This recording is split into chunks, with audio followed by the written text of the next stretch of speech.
एक राजा की 6 पत्नियां थीं। राजा उन सभी को बहुत चाहता था। वो बहुत ही नेक दिल और प्रजावत्सल राजा था। राजा जय सिंह के राज्य में पशु पक्षियों से लेकर मनुष्य तक सब खुश थे, परंतु राजा के मन में एक गहरा दर्द छिपा था। उनकी 6 पत्नियां थीं, पर उनमें से कोई भी उसे संतान सुख नहीं दे पाई थी। ये दर्द हमेशा उनको कचोटता रहता था। राजा ने इसके लिए अनेकों यज्ञ और पूजा पाठ करवाए। जिस पंडित ने जैसा बोला, राजा ने वैसा ही किया, पर किसी की कोई भी युक्ति काम न आई। संतान की चाह में राजा ने एक एक करके 6 शादियां की, पर किसी भी रानी से उसे संतान सुख की प्राप्ति नहीं हुई। एक दिन राजा जय सिंह शिकार के लिए जंगल गए। वहाँ एक मृग का पीछा करते करते वो जंगल में दूर तक निकल गए। मृग तो भाग निकला, पर अब राजा भूख और प्यास से व्याकुल हो गया। तभी राजा के कानों में पानी के बहने की ध्वनि पड़ी। ध्वनि सुनते ही राजा की जान में जान आई। सोचा, जरूर आसपास ही कोई पानी का झरना है। भूख न सही, कम से कम प्यास तो मिटेगी। राजा ने ध्वनि की दिशा में तेजी से अपना घोड़ा दौड़ा दिया। जल्द ही राजा की आंखों के सामने एक बड़ा झरना था,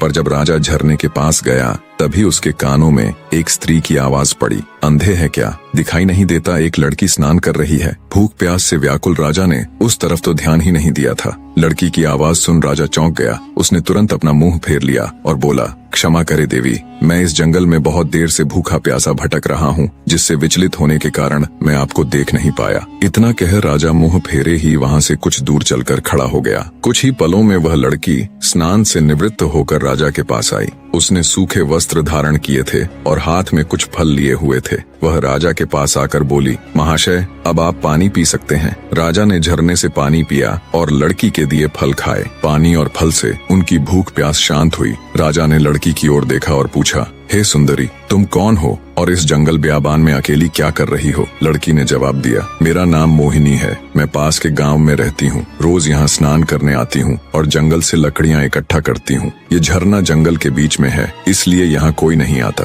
राजा जय सिंह मोहिनी की सादगी और सुंदरता पर मोहित होकर बोला, मोहिनी, तुम्हारी मदद के लिए शुक्रिया। आज तुमने मेरी जान बचाई है, वरना मारे भूख प्यास के मेरे तो प्राण निकलने वाले थे। मोहिनी बोली, महाशय, अब आप भी अपना परिचय दीजिए। राजा ने गंभीर होकर कहा, आज नहीं सुंदरी, फिर कभी मैं जरूर तुम्हें अपना परिचय दूंगा। इतना कह राजा ने अपने घोड़े पर सवार होकर वापस अपने राज्य की ओर प्रस्थान किया। परंतु राजा के मन में अब भी रह रहकर कामिनी के विचार आ रहे थे। उसकी सुंदरता, उसकी सादगी, उसकी मधुर आवाज, सब कुछ राजा के मन में गहराई तक उतर गया था। महल में लौटने के बाद भी राजा के मन में वो ही सब चल रहा था। राजा को समझ नहीं आ रहा था कि 6 रानियों के होते हुए भी वह उस अनजान युवती के प्रति इतना आकर्षित क्यों है। कुछ सोचकर राजा अपने भरोसेमंद वजीर गौरीनाथ के पास जाता है। बने रहे।